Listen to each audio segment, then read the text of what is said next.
गौतम अडानी की पहचान आज इंडिया के सबसे सफल बिजनेसमैन के तौर पर है, लेकिन क्या आप ये जानते हैं कि इस मशहूर कारोबारी को कभी किडनैप कर लिया गया था? जी हां गाइस, आप ठीक सुन रहे हैं। अडानी ने अपने करियर की शुरुआत डायमंड ट्रेडर के तौर पे की थी और वो उस समय डायमंड इंडस्ट्री के बड़े कारोबारी थे। इसी वजह से एक बार गौतम अडानी को बीच रास्ते से ही अंडरवर्ल्ड डॉन ने किडनैप करवा लिया था। जी हां गाइस, जिसके बाद उनसे फिरौती के तौर पर 15 करोड़ रुपए की भारी रकम मांगी गई थी। दरअसल अडानी ने इस बात का जिक्र लंदन के फाइनेंशियल टाइम्स पत्रिका में किया था और इसे जिंदगी का बेहद खराब वाकया बताया था। गाइस, हाल ही में क्रिप्टो करेंसी की दुनिया में तहलका मच गया है। इसकी असली वजह यह है कि भारत सरकार क्रिप्टो करेंसी के लिए एक नया बिल लाने जा रही है। इस बिल में कहा यह जा रहा है कि भारत सरकार क्रिप्टो करेंसी पर बैन लगा सकती है और अगर ऐसा होता है तो देश के 2 करोड़ क्रिप्टो ट्रेडिंग कर रहे लोगों को इसका खामियाजा भुगतना पड़ सकता है। कहा यह भी जा रहा है कि इस बिल में आरबीआई भी अपनी डिजिटल करेंसी को जारी करेगी। बिल लाने की खबर के बाद बिटकॉइन समेत कई करेंसीज के रेट बुरी तरीके से गिर गए।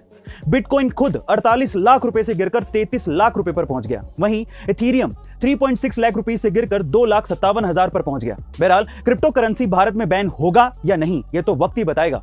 एक बार एक 8 साल का लड़का स्कूल में आग की चपेट में आ गया, जिससे उसके पैर बुरी तरीके से जल गए। डॉक्टर्स ने कहा कि वो कभी चल नहीं पाएगा, लेकिन जब वो लड़का अस्पताल से घर आया तो उसने ये ठान लिया कि चाहे कुछ भी हो वो चलेगा।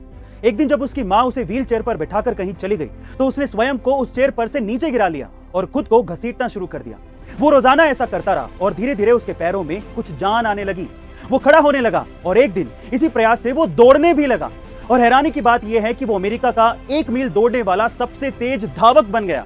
जी हाँ गाइस, उसने 1500 मीटर की दौड़ में विश्व रिकॉर्ड बनाया। वो कोई और नहीं, डॉक्टर ग्लेन कनिंगम थे। गाइस, अगर कोई किसी काम को करने की ठान ले तो वो उसमें सफल जरूर होता है। तो आप भी इसी दृढ़ता के साथ आगे बढ़ते रहिए। 2021 में भी लोग शेयर मार्केट से डरते हैं, उसको अपना करियर नहीं मानते। और 1980 के दशक में तो ऐसी सोच दूर की बात थी, लेकिन उस समय भी एक बंदा ऐसा था जिसकी सोच इससे अलग थी। उसने 1980 से ही स्टॉक खरीदना शुरू कर दिया था और 1994 तक आते आते उस बंदे ने 10 करोड़ रुपए की संपत्ति बना ली थी। फिर उसने वॉरेन बफेट के सुझावों को पढ़ना शुरू किया और क्वालिटी स्टॉक्स को लेना शुरू किया और महज 1 साल के अंतराल में उसने अपनी संपत्ति को दुगना कर लिया और आज उस बंदे की संपत्ति 4,400 करोड़ रुपए है।